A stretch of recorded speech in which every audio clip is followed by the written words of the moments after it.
Vamos a arrancar entonces con la última parte de los Gálatas.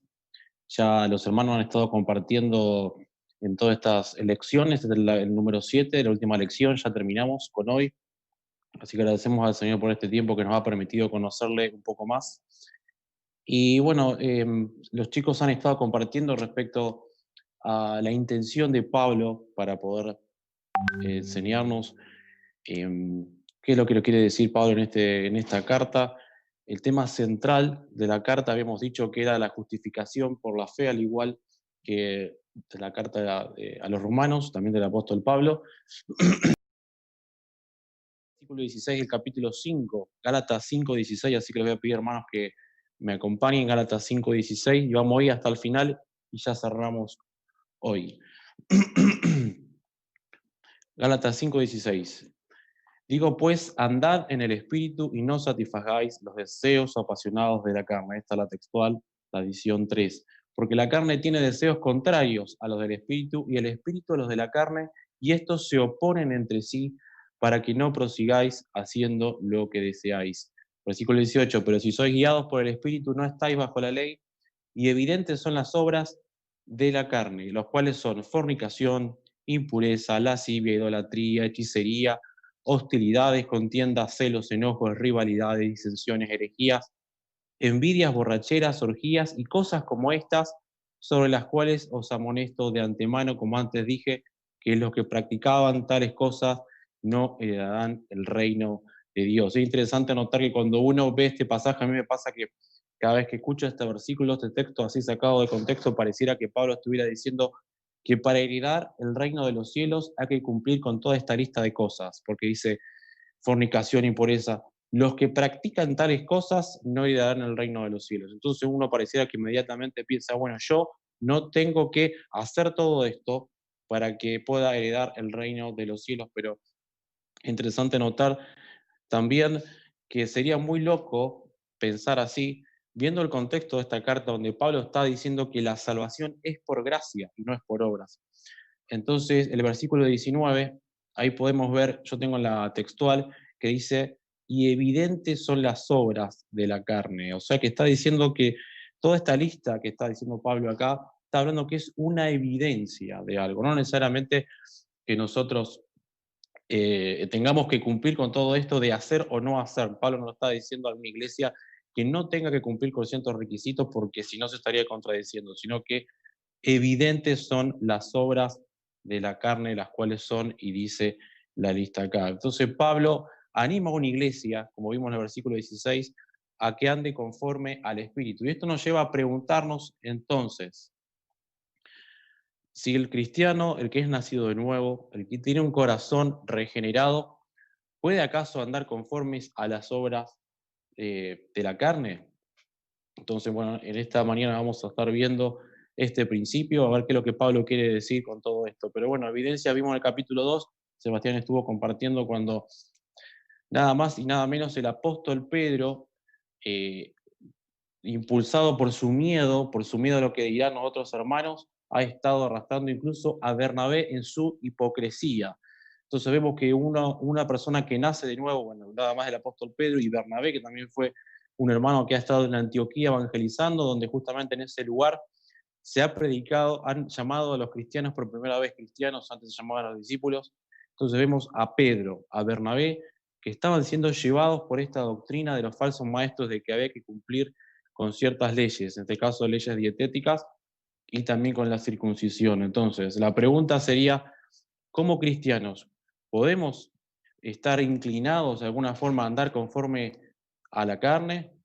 La respuesta es sí, ¿no es cierto? Ahora vamos a estar viendo en el versículo 22, Pablo dice, pero el fruto del Espíritu es amor, gozo, paz, paciencia, benignidad, bondad, fidelidad, mansedumbre, templanza. En contra de tales cosas no hay ley. Entonces ahí vemos el contraste que hay. Pablo anima a la iglesia que ande conforme al Espíritu, que evidencie el carácter de Cristo, cada uno de los hermanos de la iglesia. ¿Cómo podemos hacer entonces, según el texto, para, por ejemplo, tener más paciencia, ¿no? Señor, dame paciencia, alguna frase que solemos decir siempre en un determinado contexto, decimos, Señor, dame paciencia porque no doy más con tal o cual situación, pero acá vamos a ver que la paciencia ya la tenemos, porque si tenemos el Espíritu de Dios, si ya nacimos de nuevo, si ya hemos sido regenerados, el fruto del Espíritu está dentro nuestro. Entonces, ¿cómo hago yo para que la paciencia se evidencie un poco más? Definitivamente es morir a nosotros mismos, morir a la carne. Y es lo que dice en el versículo 24. Dice, pues los que son de Cristo, ahí está la evidencia de los que son de Cristo, crucificaron la carne con las pasiones y los deseos. Entonces, ¿cómo puedo yo evidenciar el carácter de Cristo como iglesia? ¿Cómo puedo yo evidenciar el fruto del Espíritu? Muriendo a nuestra carne, muriendo a nosotros mismos. Y es lo que Pablo habla a lo largo de toda la carta del Evangelio por gracia y no por obras. No hay nada que el hombre pueda hacer, somos incapaces de hacer algo para ser aceptados por Dios. Todo lo contrario, tenemos que morir. Dice Pablo, crucificar la carne, dice Pablo, junto con sus deseos y sus pasiones. De esa forma la iglesia comienza a crecer espiritualmente. Acá la palabra fruto, que usa acá esta imagen respecto al fruto del Espíritu, ustedes saben que para que un fruto crezca, para que un fruto madure, para que un fruto pueda llegar a su aroma que tiene cada fruto, es necesario que siempre esté unido al árbol. Y es un poco lo que quiere enseñarnos Pablo, que para que el fruto del Espíritu sea evidente, debemos morir y sea Cristo el que lleve el fruto, que sea el carácter de Cristo evidenciado en su iglesia. Entonces quisiera que conforme a este versículo 24 que acabamos de ver, dice ahora que vivimos, que pues los que son de Cristo crucificaron, y me gustaría que podamos ver ahora las palabras de Jesús respecto a crucificar nuestra carne. Les voy a pedir que me acompañen a Lucas capítulo 9. Lucas capítulo 9, versículo 23.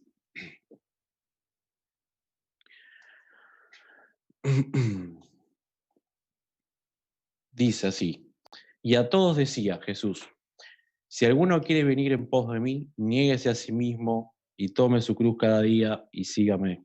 Porque cualquiera que quiera salvar su vida la perderá, y cualquiera que pierda su vida por causa de mí la salvará. Me gustaría que me acompañen ahora al capítulo 14 también de Lucas, 14:25. Lucas 14:25. Dice, caminaban con él, con Jesús, grandes multitudes, y volviéndose les dijo, si alguno viene a mí y no aborrece a su padre, a la madre, a su mujer, a los hijos, a los hermanos, a las hermanas, y aún también su vida, no puede ser mi discípulo. Cualquiera que no tenga su cruz y viene en pos de mí, no puede ser mi discípulo. Y nota el versículo 33, vamos un poco más abajo. El versículo 33 dice, así pues, cualquiera de vosotros que no renuncie a todas sus posesiones, no puede ser mi discípulo. No hay término medio acá lo que está diciendo Jesús. Lo mismo que vimos en Pablo, pero acá un poquito más desarrollado, de esto de morir a uno mismo, tomar la cruz. Y cuando Jesús decía esta palabra, recuerdan que leímos recién que una multitud caminaba con Jesús y Jesús se da vuelta y esta multitud escucha las palabras que el Señor está diciendo. Lo que esta gente estaba escuchando cuando Jesús hablaba no era algo muy salido de contexto. Lo que Jesús estaba diciendo ahí tenía una cierta lógica para la cabeza del judío.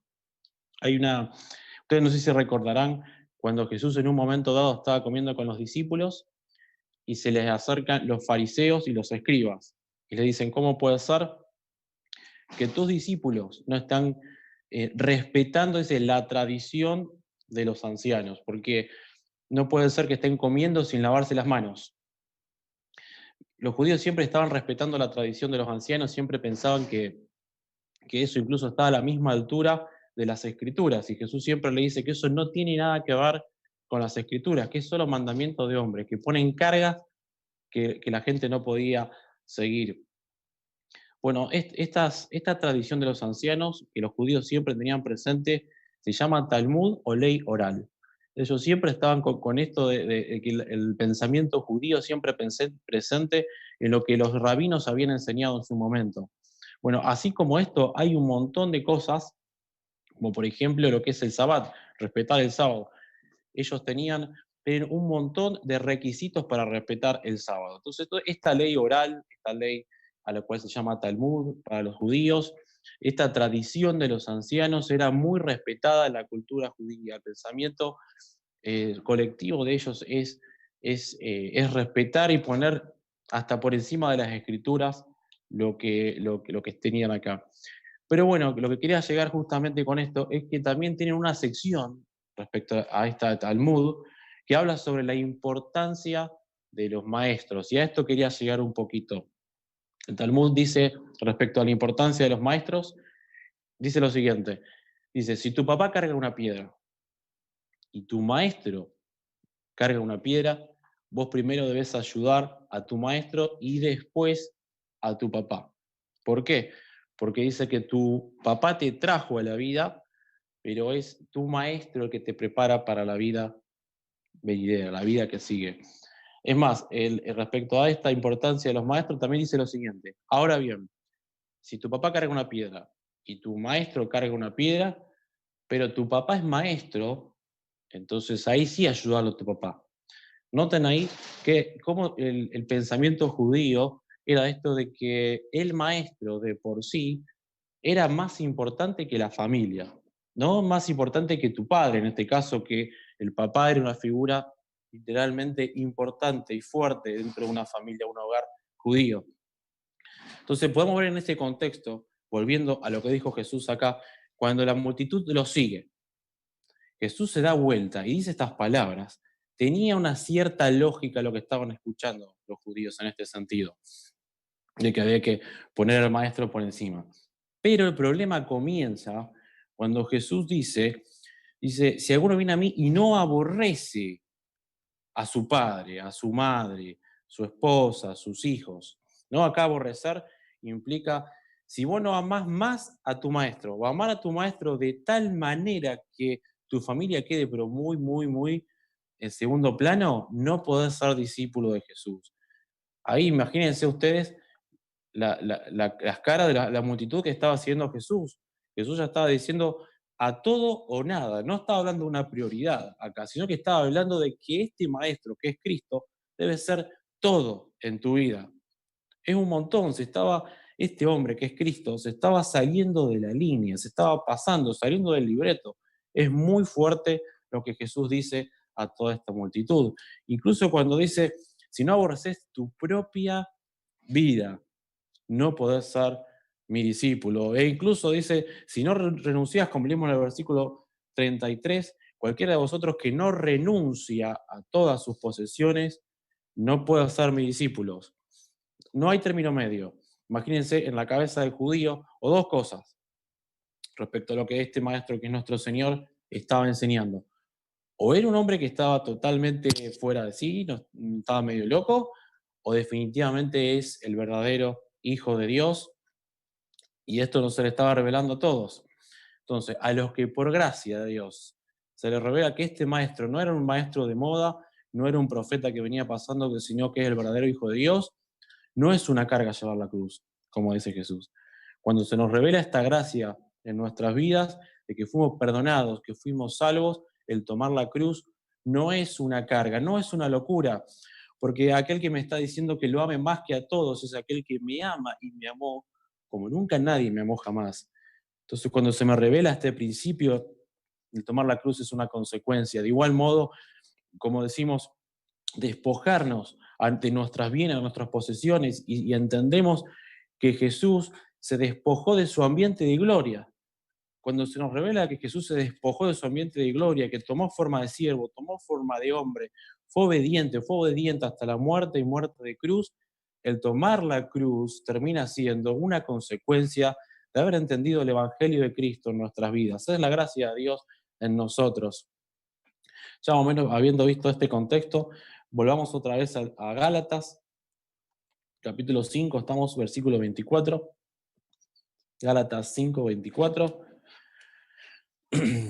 Vimos entonces que para nosotros poder evidenciar el fruto del Espíritu, para nosotros poder evidenciar el carácter de Cristo en nuestras vidas, debemos, como dice en el versículo 24, y vimos en Jesús, morir. Dice, ahora dice, pues lo que son de Cristo, dice, crucificaron la carne. ¿Con qué? Con los deseos y con las pasiones. Ahí vemos otra vez Pablo diciendo lo mismo, que debemos morir, debemos crucificar nuestro yo, crucificar nuestro ego, crucificar nuestra carne y nuestras pasiones. No como algo que yo tenga que hacer, ¿no? Porque estaríamos también entrando un poco en el legalismo, en el moralismo de yo tengo que, sino entendiendo, habiendo entendido la gracia, morimos a nosotros, crucificamos nuestra carne. Entonces, crucificar nuestra carne es vivir conforme al Espíritu, dice el versículo 25. Ahora que vivimos por el Espíritu, andemos en el Espíritu. O sea, Pablo está animando a los que fuimos llamados por gracia, andemos conforme a nuestra libertad en Cristo, en la gracia del Señor. Versículo 26. No nos hagamos vanagloriosos, provocando los unos a los otros, envidiándonos los unos a los otros. Entonces, si no andamos en el Espíritu y andamos conforme a las obras de la carne, lo que hacemos es, en definitiva, no dar la gloria a Dios, no dar la gloria a Cristo, sino glorificarnos a nosotros mismos, vanagloriarnos.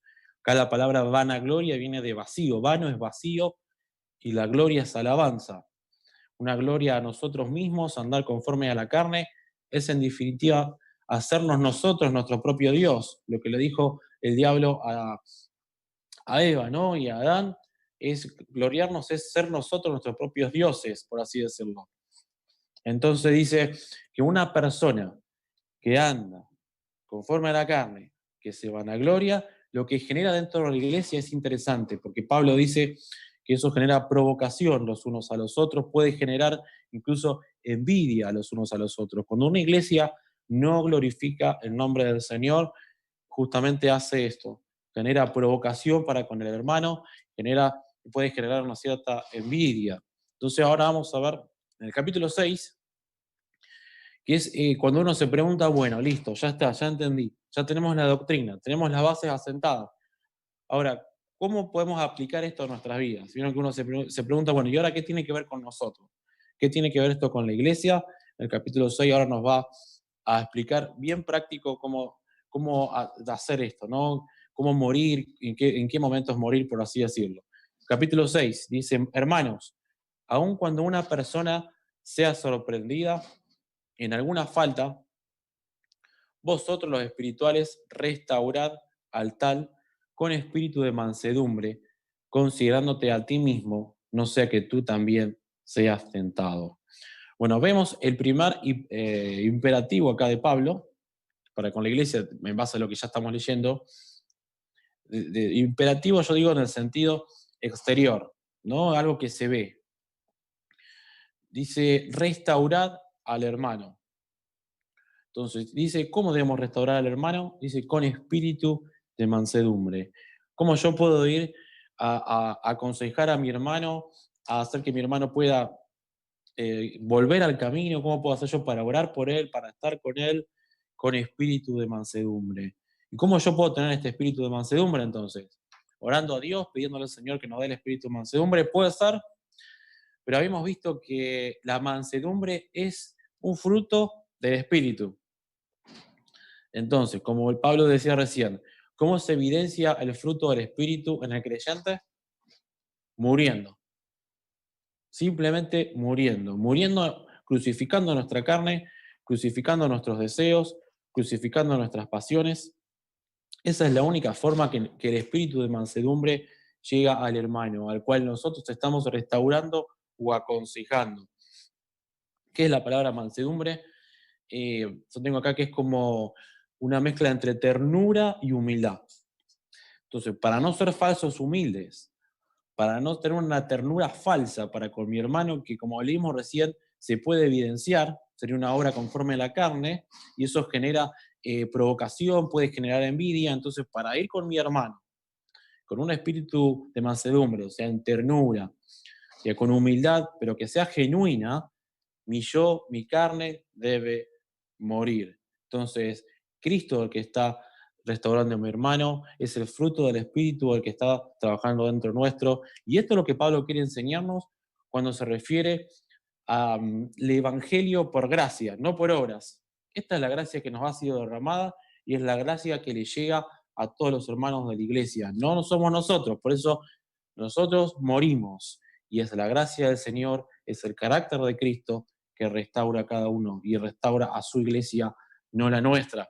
Por eso que dice, considerándote a ti mismo, no sea que tú también seas tentado. El considerarnos a nosotros mismos nos lleva a morir, nos lleva a recordar el Evangelio, nos lleva a recordar que no hay nada que podamos hacer para ser aceptados por Dios, sino que todo lo hizo Cristo en esa cruz. Y eso nos lleva una y otra vez a considerarnos a nosotros mismos. Y noten este detalle que a mí me llamó la atención, cómo acá Pablo se detiene mucho más en la motivación por el cual uno debe hacer esta obra de bien, esta obra externa que parece buena, se detiene mucho más y subraya en la manera que nosotros debemos, en este caso, restaurar a nuestro hermano, ¿no? Es mucho más importante esto, porque caso contrario, termina siendo, ¿qué cosa? Obra de la carne.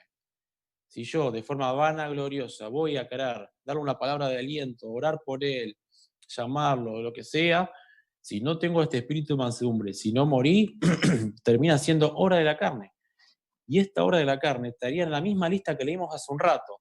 Enojo, hechicería, hostilidades, lascivia, fornicación. Qué importante tener en cuenta la motivación por el cual nosotros vamos a hacer algo, aunque parezca un acto bueno externamente. Ahora vayamos al versículo 2 del capítulo 6.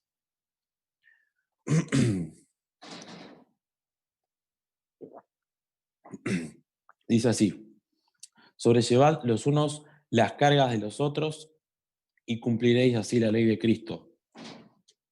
Otra vez, otro consejo de Pablo que parece exteriormente bueno, ¿no? Qué importante es que sobrellevemos las cargas los unos a los otros, más acá cargas en el original es baré, que significa carga pesada. Esta terminología se usa mucho en los barcos. Cuando un barco medio que está generando que se hunde, se tiran las cargas pesadas. Esto lo explica muy bien Leites en el video yo lo saqué un poco de ahí, así que le voy a estar robando a él algunas palabras, la etimología de algunas palabras.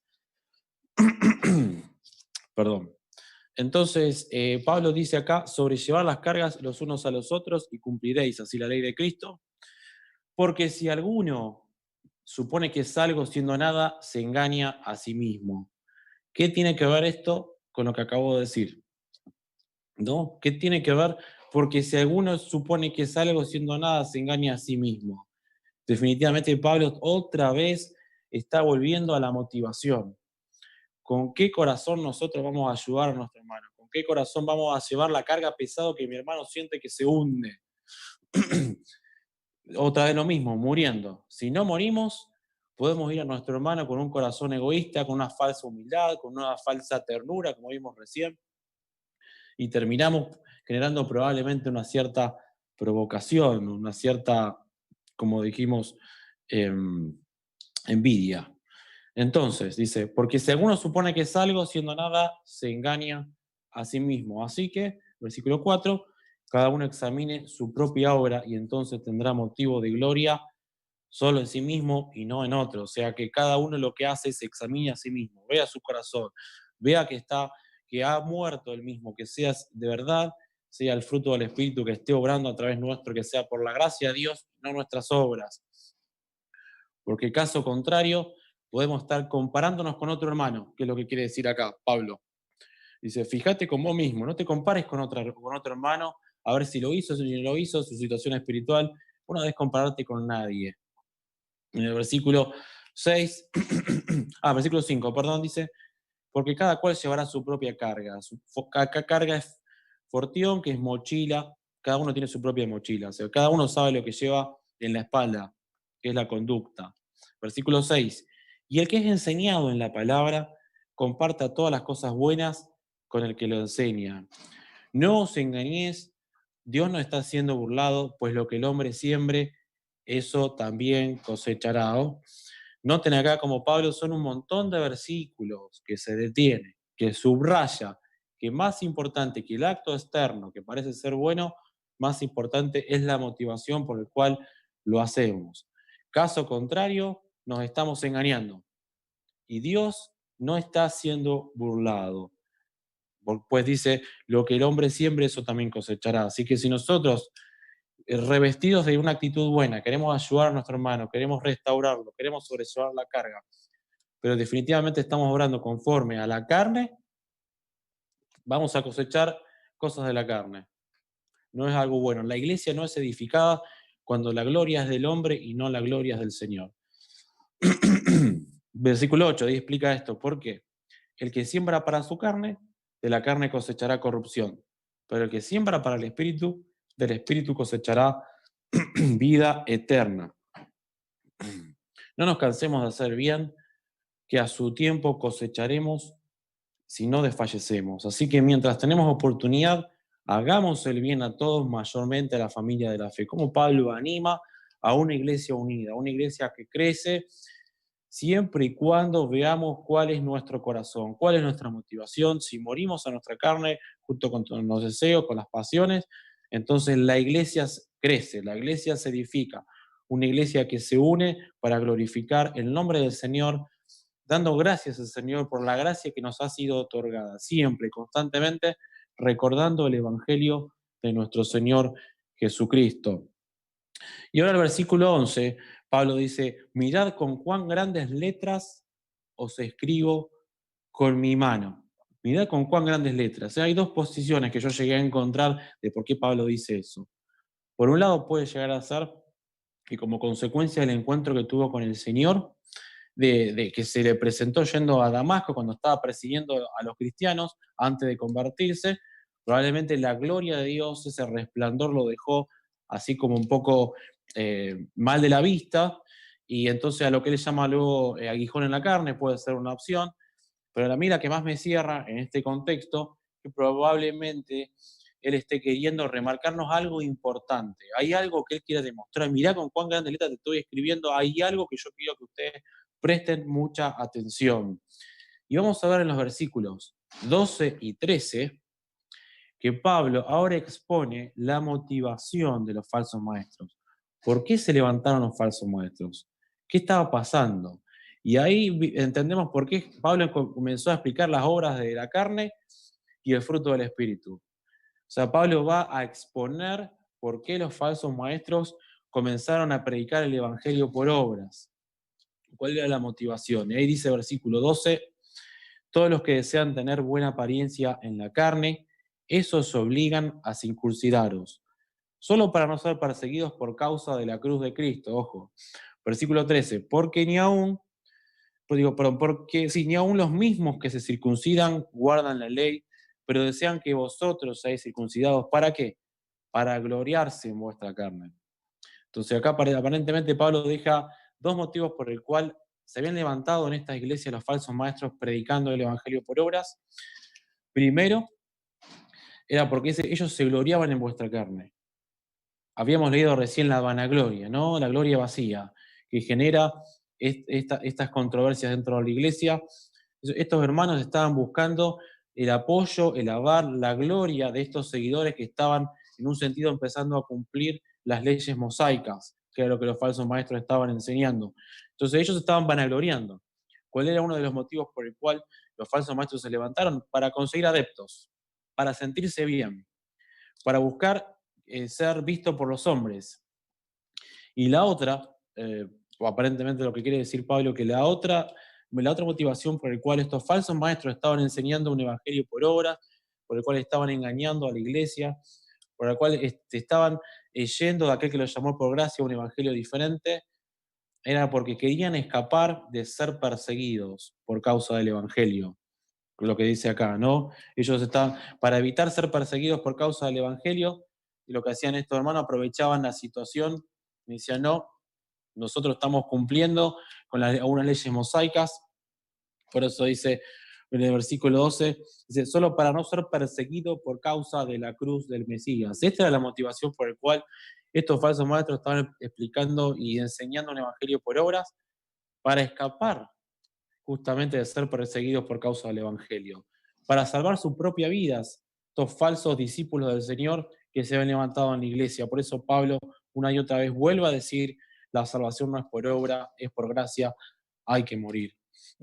Noten el versículo 14, pero jamás me suceda gloriarme, ¿no? En contraposición con estos maestros que se gloriaban en esto que estaban empezando a cumplir con la ley, dice el versículo 14, pero jamás me suceda gloriarme, sino en la cruz de nuestro Señor Jesús, el Mesías, por medio de la cual el mundo ha sido crucificado para mí y yo para el mundo. ¿Por qué? Porque ni la circuncisión vale algo, ni la incircuncisión, sino la nueva creación. No vale nada de estas posturas que se han levantado en la iglesia, no vale que seas de los conjuntos de los circuncidados o de los no circuncidados, no vale nada de esto. Lo que vale es la nueva creación, que por gracias hemos sido salvos.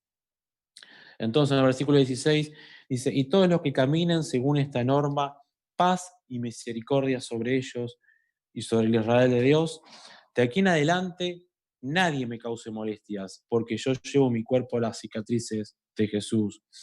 Noten acá que la palabra cicatrices son literalmente cosas físicas. O sea, Pablo está diciendo, no me vengan con cuentos.